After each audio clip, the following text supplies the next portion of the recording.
In the summer of 2012, scientists at the University of Maryland Institute for Bioscience and Biotechnology Research were facing a big problem. They rely on regular deliveries of liquid helium to cool their nuclear magnetic resonance instruments. These NMRs can reveal all kinds of useful structural information about a wide range of molecules, but they have to stay very cold in order to keep the instrument's delicate superconducting magnets operating. But the university's helium supplier was only able to deliver about half of what they needed to refill one of their magnets. And during the transfer, gaseous helium in the supply tank caused a rapid boil-off of remaining liquid helium in the magnet. Without adequate cooling, the 600 MHz magnet began to drift, lose its magnetic field strength, threatening to upend operations and cause permanent damage to the $700,000 magnet, known as a quench. Robert Brinson, a NIST research chemist at Maryland, remembers the experience. Yes, so I just want to emphasize that it's not like running out of gas in your car where you can just kind of go get a gas can. This is literally is a very involved and expensive process requiring hundreds of liters of liquid helium in order to get the magnet back up. And that's assuming that nothing broke internally. The scientists were ultimately able to restore the magnet's function with help from its manufacturer, but escaping the quench was costly, and they were spooked by the close call. And the NIST scientists are not alone in this. In the last couple of decades, shortages in helium supplies have become a recurring nightmare for scientists who rely on the noble gas to keep their NMRs and other critical instruments running. In this episode of Stereochemistry, we're going to look at how helium has become so scarce, and how the wobbly helium market is driving permanent changes in science. I'm your host, Carrie Jansen. To help me tell this story, I'd like to introduce you all to Craig Bettenhausen, who is C&EN's reporter covering scientific instrumentation and industrial gases, including helium. Welcome to Stereochemistry, Craig. Hi, Carrie. Really excited to be here. I see you're really leaning into our helium theme. I've got a balloon here, too. Let's give this a try. So, Craig, what can you tell us about helium shortages? Well, like you said, helium shortages have been a concern on and off for a couple of decades now. We're getting to the end of one right now that started in 2018, maybe the end of 2017. Before that, there were shortages in 2012, 2013, and 2005 to 2007. Helium people are calling this one Helium Shortage 3.0. Each of these shortages has had its own instigating factors, but there are also a lot of underlying conditions that have contributed to overall market instability. And we're going to discuss some of those factors in this episode. Some analysts think that Shortage 3.0 might actually be the last one in the foreseeable future, and we'll hear why they think that as well. And can you give us sort of an overview of why helium is important to the world and to chemistry? Who's affected if there's a shortage of it? It's actually a really important material, and balloons are a big thing. I mean, lifting accounts for about 15% of the global helium use, both party balloons, but also things like weather balloons and blimps. Another big chunk goes to manufacturing. It's used a lot in welding and in other areas where you need to create an oxygen-free environment for something that you're doing. But the real reason it's important to a lot of chemists and scientists is because it's a cryogenic fluid. And what that means is when you compress it down into a liquid, that liquid is very, very cold, around 4.2 Kelvin, which is around negative 269 degrees Celsius. It's the coldest we can get with a cryogenic fluid. The other choices, such as liquid nitrogen or liquid argon, are cold, but they're not that cold. They're at 77 Kelvin for liquid nitrogen and 83 Kelvin for liquid argon. So liquid helium is the coldest. And that's especially important when it comes to superconducting materials. Down near 4 Kelvin, superconductors can pass electric current with zero resistance, an effect that lets you create very strong electromagnets. That enables technologies like nuclear magnetic resonance, NMR, magnetic resonance imaging, MRI, along with cryostats, quantum computing, and other sorts of scientific endeavors. That magnet is sitting in a bath of liquid helium, and it needs to stay cold, or you can have a real crisis on your hands for the instrument. And so how is it possible then that we wouldn't have enough helium for these applications? Where does helium actually come from? Helium is extracted from underground deposits. Helium-4, that's the kind used in industrial and scientific instruments, comes from the decay of uranium and thorium. I spoke with John Kutch of the Thorium Energy Alliance, and he had a colorful way of putting it. So all the helium is a gift from the decay of naturally occurring radioactive substances in the Earth's nether regions. John works on developing supply chains for thorium and other critical materials like helium. And as he told me, the thing that makes helium really tricky is that unlike just about every other material, once you vent helium, once your helium balloon pops, that helium goes up, up, up, it keeps going, it goes to space. It is gone. Like almost no other material on Earth, it is gone. It's really, really not coming back. So it's important to conserve it for that reason. But the helium supply has always been finite. Why the recent pressures? Well, there are a few reasons. Over the last several years, helium extraction has taken a hit. There's just less of it being pulled up out of the ground. John Raquet, editor-in-chief of the industry journal Gas World, told me that commercial helium is extracted from natural gas wells, where it makes up a small portion of the gas. But the energy industry, especially in North America, has moved away from using conventional natural gas wells and toward fracking, which is used to extract gas and oil from shale formations. You don't find helium associated with shale gas. And as a result, they have been able to extract less and less helium because there's less and less natural gas. Another factor in the U.S. is the shutdown of the Federal Helium Reserve, which is kind of a big pillow of helium that softens the blow of market disruptions. The U.S. federal government built up a massive stock of helium starting during the Cold War and stored it in a giant geological formation near Amarillo, Texas, that as far as we know is unique in the world. It turns out they didn't end up needing all that helium. So in 1996, the government instructed the Bureau of Land Management, which oversees the reserve, to sell off the helium, which they did at significantly cheaper than market prices, with some stops and starts along the way. Those auctions are all done now, and the reserve is scheduled to mostly be shut down in 2021. John Kutch said the flood of cheap helium really damaged the private industry. And they made it worse by saying immediately sell this off. Well, they sold it off in a fire sale, and what private industry there was got shredded. In response, John says, Congress overhauled the program in 2013 and directed the BLM to raise prices dramatically in an attempt to stimulate the industry. He says that in the 1990s, you could get a cubic meter of helium for about $1.75, and now the price is around $7 per cubic meter. And that's where we find ourselves today, this whipsawing.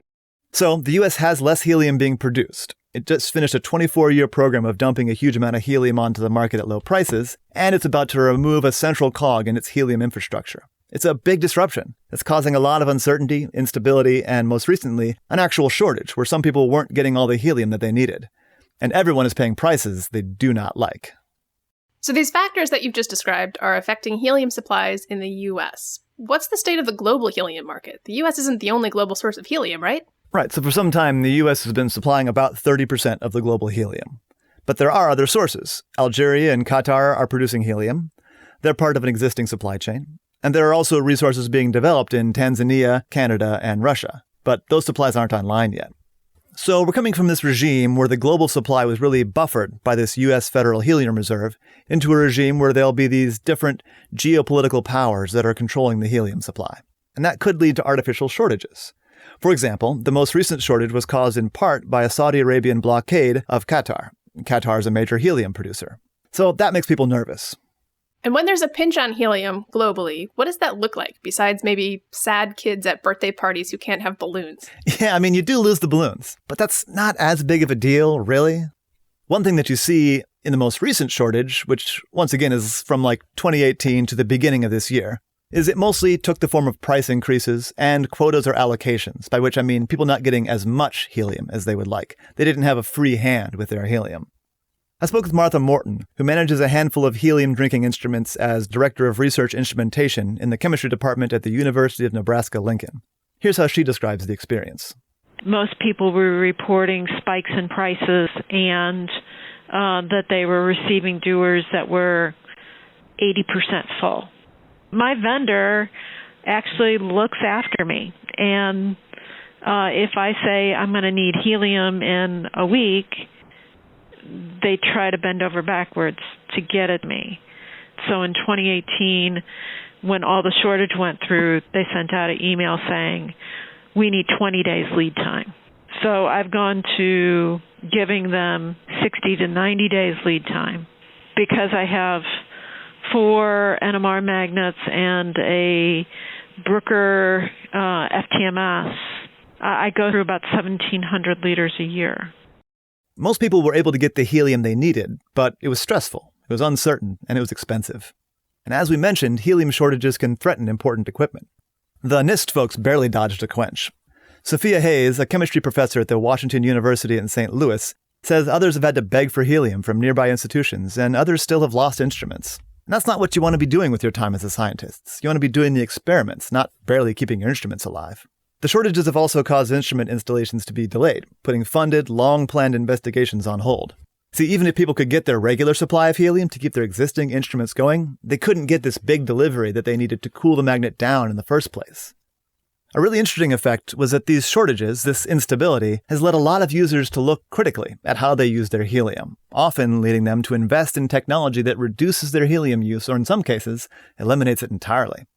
Folks are sick of not being sure how they're going to keep their million-dollar and multi-million-dollar instruments alive and how they'll run their critical analyses. Okay, so we've gone over the causes and impacts of helium shortages. Let's take a short break, and when we come back, we'll look at how scientists are adapting to the disruptions.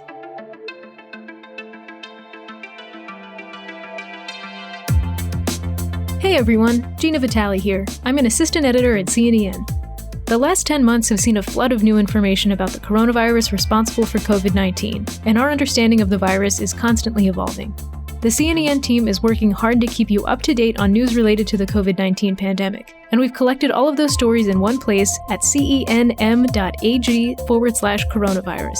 There, you'll find our coverage of vaccine developments and the latest research on how the virus spreads, along with stories about the pandemic's impact on the chemistry community. Again, you can find those stories and more at cenm.ag/coronavirus. All of that coverage is available for free.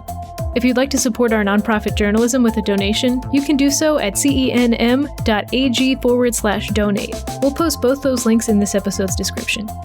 And now, back to the show.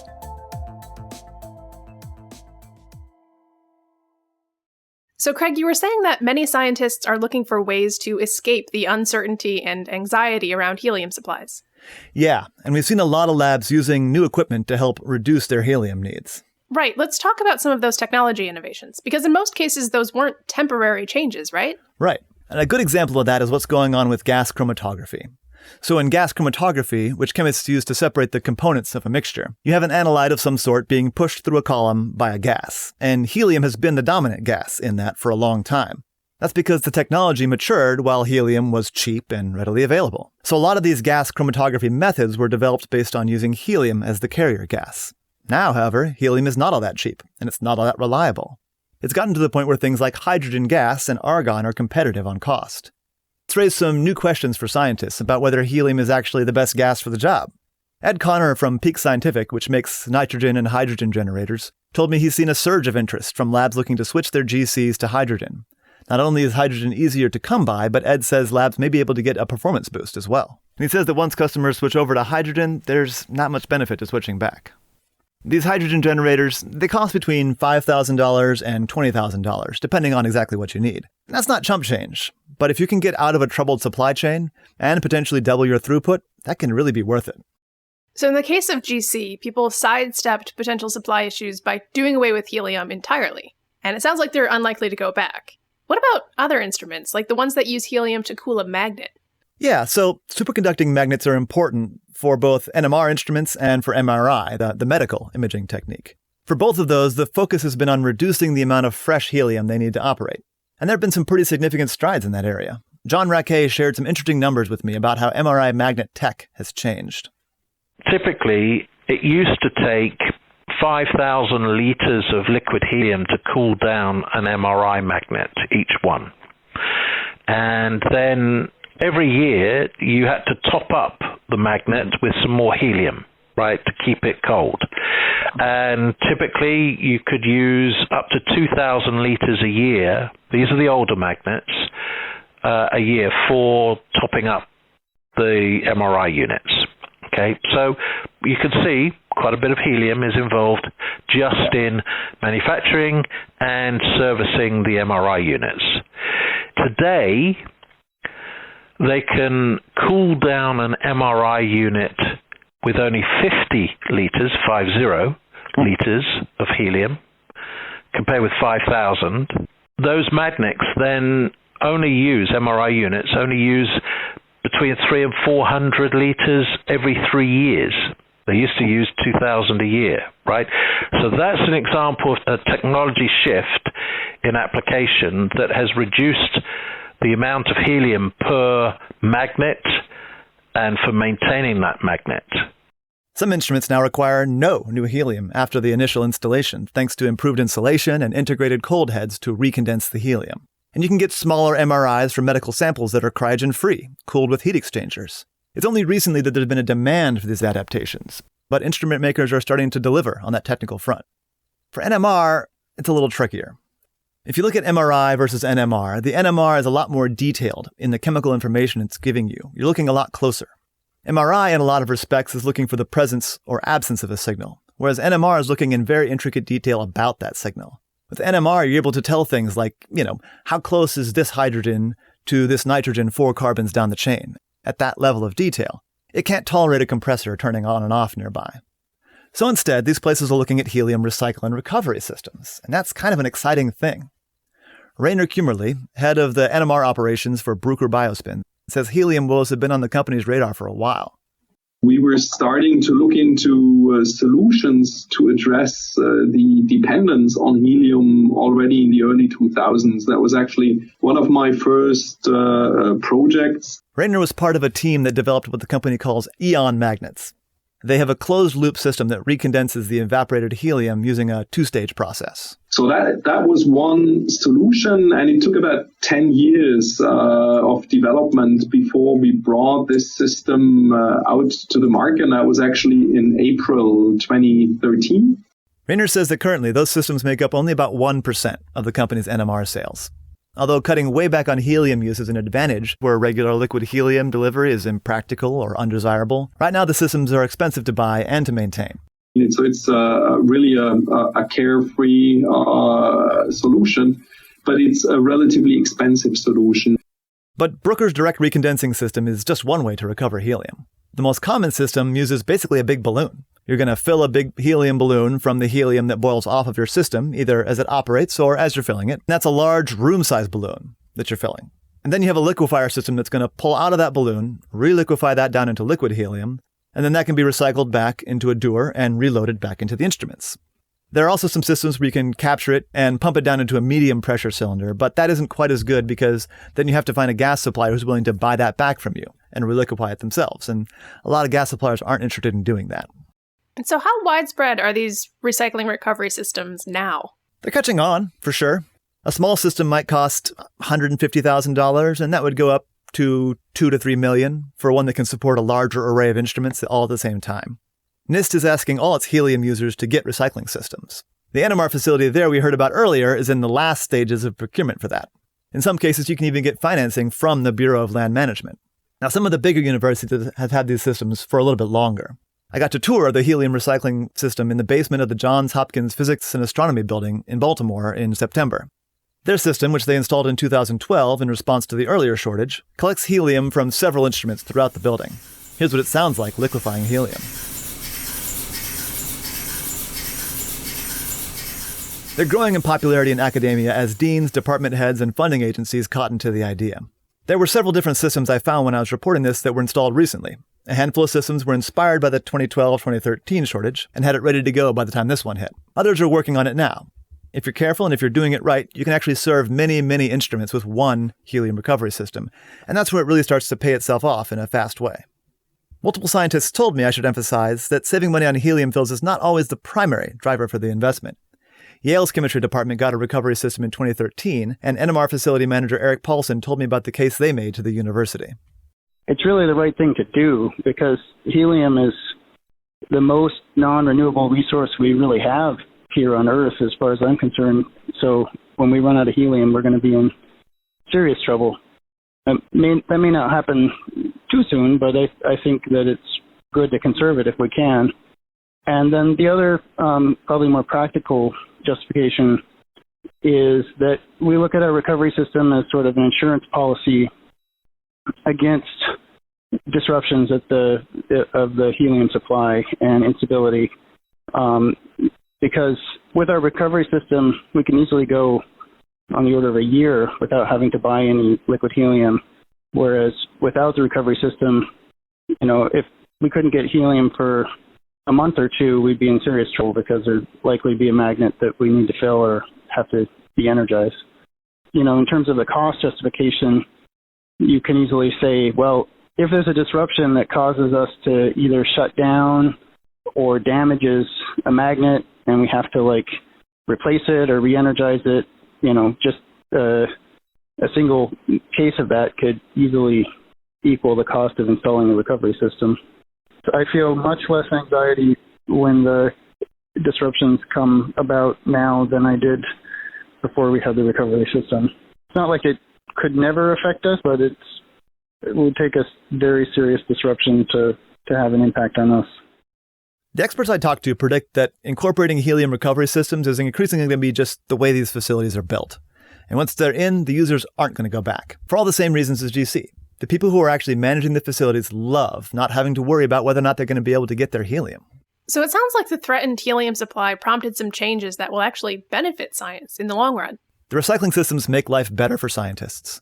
Victoria University of Wellington in New Zealand, for example, has a hard time getting helium on a reliable basis even in normal circumstances. Shortages and pandemics make it worse. The facility manager there, Ian Vorster, said they would have had at least one quench during the lockdown, except that they turned on a new recycling system at the beginning of this year. The whole facility is lower stress now. And the push to develop instruments that don't need as much, or any, helium is also going to push new technologies ahead. High-temperature superconductors, for example. We can't yet make a high-temperature superconducting wire long enough to be the main magnet for an NMR. But taking the coil lengths we can make and putting that in a liquid helium inside rings of conventional superconducting magnets, well, that's how Bruker delivered 2 record high field strength magnets this year, 1.2 gigahertz. We're going to see new technologies, new capabilities, new analyses spin off from the helium conservation efforts. So that's definitely a silver lining. Yeah, and look, the scientific and medical users of helium that we've discussed here represent only part of the world's helium consumption. Changes to the helium supply chain can have far-reaching effects on many industries. But what we're seeing now is that across the board, consumers of helium, NIST, university labs, and others, are seeing the market tensions start to ease. Yeah, you said earlier in the episode that experts are predicting that the current helium shortage will be the last one. Why is that, when all of these issues, at least in the US, still remain? Yeah, we're in a better place. The current shortage wasn't as bad as a lot of people thought it would be. It was real doomsday predictions happening. It wasn't as bad, and it looks like it's over. That's partially due to a dip in demand related to the pandemic. But the larger factor is that a bunch of new helium sources are now coming online, or ramping up, in Russia, Tanzania, and Qatar. GasWorld's John Raquet told me Russia has plans to supply a third of the world's helium by 2025. Well, first of all, they have shed loads of natural gas in Siberia, and they have decided to extract that natural gas, and they have a readily available customer in China. And as the U.S. ramps down, the hope is that these other supplies will come online, and the overall global market will be adequate for what we need, both in the scientific community and in these other uses, including aerospace. Here we are today, 2020, and the rumors you're hearing is that the shortage has gone away. Well, yes, that's true. There isn't a glut of helium as we speak, but the impact is that additional helium has come on stream over the last 6 months, but added to which the global pandemic, has reduced the demand of helium in industrial uses, applications, because of the general downturn in the economies around the world. So with a decline in the use of helium and the slightly increased availability of helium, the pinch point, the tightness in the market is gone. But some of the lasting changes in the market, I think, are making it more susceptible to disruptions. And you see that in the pricing. Here's Martha Morton again. There is a helium oversupply, actually, at the moment, but the prices aren't elastic. The prices have not come down. So taking the new supplies with the adoption of these recycle and reduce technologies lowering demand, we might not have this kind of helium shortage again for the foreseeable future. But as we've said a few times now, helium is the ultimate non-renewable resource, and a lot of people in the scientific community are taking its conservation seriously. Fortunately, Martha's University was able to afford one of those helium recovery systems, which promises to alleviate some of her helium concerns. When we spoke, they were expecting a system to be installed soon. So how does it feel that this system is on its way finally after some years and some pretty dramatic incidents? It feels good. It will feel better when I know that my helium supply is secure. Thanks, Craig, for sharing this story with us. Sounds like this will be an interesting area to watch in the next few years as the global helium market tries to reach a new normal. You can find Craig's future coverage of this topic at C&EN's website, cenm.ag.org. This episode was written by Craig Bettenhausen and produced by me, Carrie Jansen. It was edited by Michael McCoy and Amanda Yarnell. Heather Holt was our copy editor. The music in this episode was Chasing the Sun instrumental version by Narrow Skies and Universal Donor by Stanley Gurbich. Thanks to Wally Bauer for the magnet quench sound effect. Stereochemistry will be back next month with a new episode. Be sure to subscribe so you don't miss it. Stereochemistry is the official podcast of Chemical and Engineering News, which is published by the American Chemical Society. Thanks for listening.